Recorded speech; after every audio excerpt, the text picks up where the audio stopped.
Regional presence.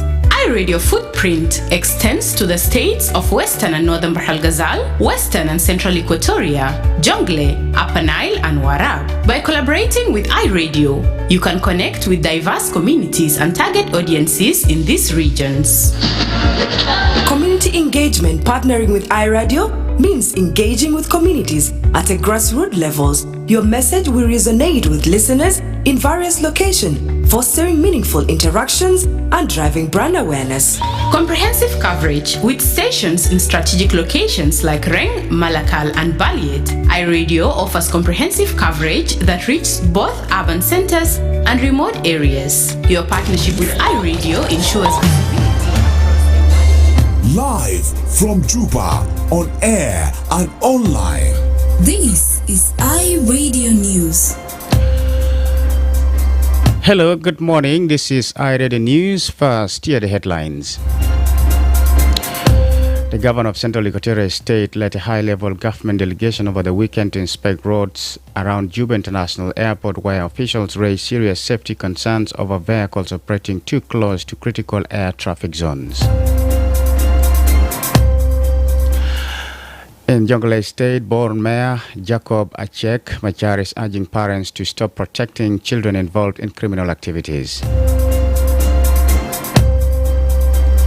In elsewhere, 3 young sisters have drowned in a rubber boat carrying migrants in the central Mediterranean after waves of up to 1.5 meters repeatedly washed over the vessel, a German rescue charity has said.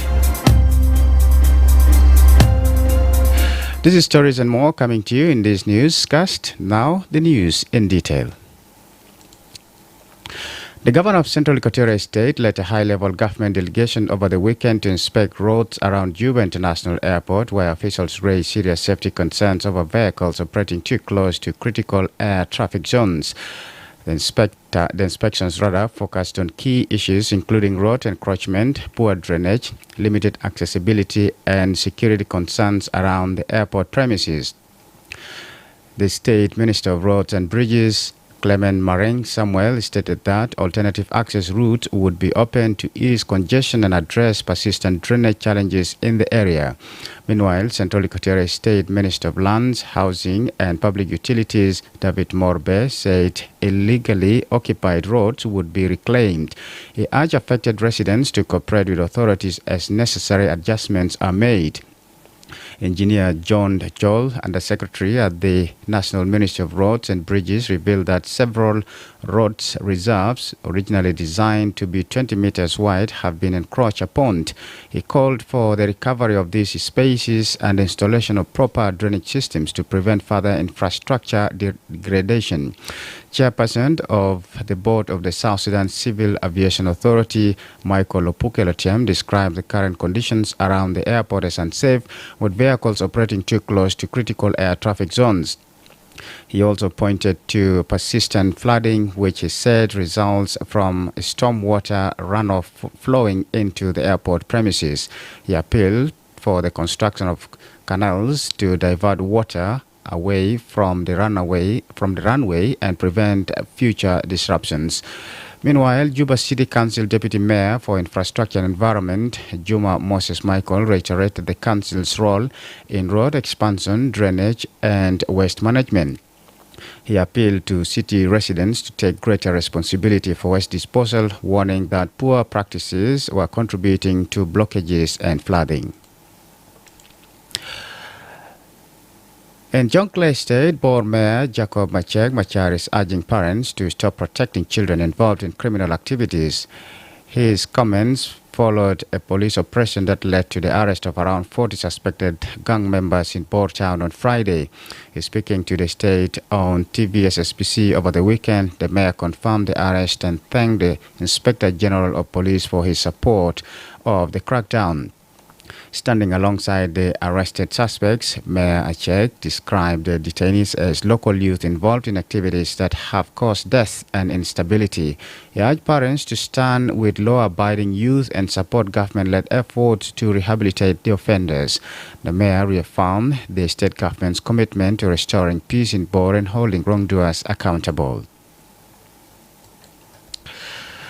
The Secretary General of the South Sudan Islamic Council has confirmed the recovery of all council-owned properties in Unity State, including administrative offices, schools, guest houses, and commercial shops near mosque in Bentiu and Robkona. On August 21st, Unity State Governor Justice Riek Bimtop directed the Ministry of Engineering Affairs and Public Utilities to officially hand over the properties to the Islamic Council. The governor's decision aligns with a 2018 presidential directive issued by President Salva Kiir, which called for the return of all Muslim-owned assets to the Muslim Council, the official body mandated to manage Muslim affairs and properties across the country. Governor Bim issued the directive during an official meeting held at the State Government Secretariat on Thursday. Among those present were delegates from the Islamic Council led by Ms. Nyancheng Bie, Mayor of Bentiu and member of the National Kura Council, and Sheikh Bilal Kong Malwal, head of the council in Unity State, along with other members. The recovered assets had previously been seized by individuals who exploited their positions of authority for personal gain. During the meeting, Governor Bim reaffirmed his administration's commitment to justice and the rule of law, adding that the handover is part of national efforts to restore the rights of the Muslim community and ensure proper management of religious properties. This is iRadio Morning News. And now to the international scene. 3 young sisters have drowned in a rubber boat carrying migrants in the central Mediterranean after waves of up to 1.5 meters repeatedly washed over the vessel. A German rescue charity has said about 65 people were rescued, including the sisters' mother and brother, as well as 3 pregnant women and a 7-month-old baby. The dangerously overcrowded rubber boat had departed from Libya's Zuwara city and started taking on increasing amounts of water a few hours later. Libya is a major launching pad for migrants who make the treacherous journey across the Mediterranean, hoping to reach the Italian island of Lampedusa. Finally, France says it will summon the U.S. ambassador to Paris, Charles Kushner, over what it says are unacceptable allegations of failing to tackle a surge in anti-Semitism. Kushner, who is Jewish and whose son is married to U.S. President Donald Trump's daughter, Ivanka, made the comments in an open letter to French President Emmanuel Macron in the Wall Street Journal. Echoing Israel's criticism of France days earlier, Kushner said there had been an explosion of hatred towards Jews in France since the war in Gaza began. This is our Radio Morning News. And to end this bulletin, here's a recap of the headlines.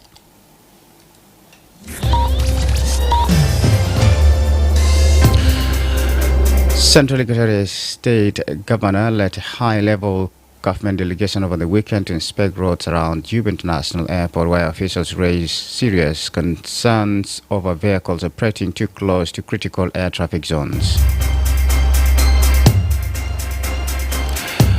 The mayor of Botan in Jonglei State is urging parents to stop protecting children involved in criminal activities.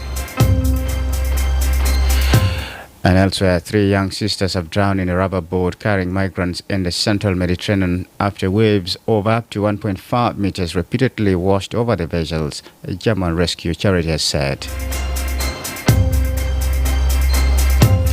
That's the end of our Radio Morning News. If there is a story or an event you'd like our radio to cover or report about, please send us a text message at +211 925 287870. It's also our WhatsApp number. Follow us on X at iRadio Juba, like our Facebook page iRadio, subscribe to our YouTube channel at iRadio South Sudan. You can also visit our website and listen to us online at www.iradio.org. Stay tuned for the news in Arabic at 8 o'clock. I'm Lasuba. Memo. Thanks for listening.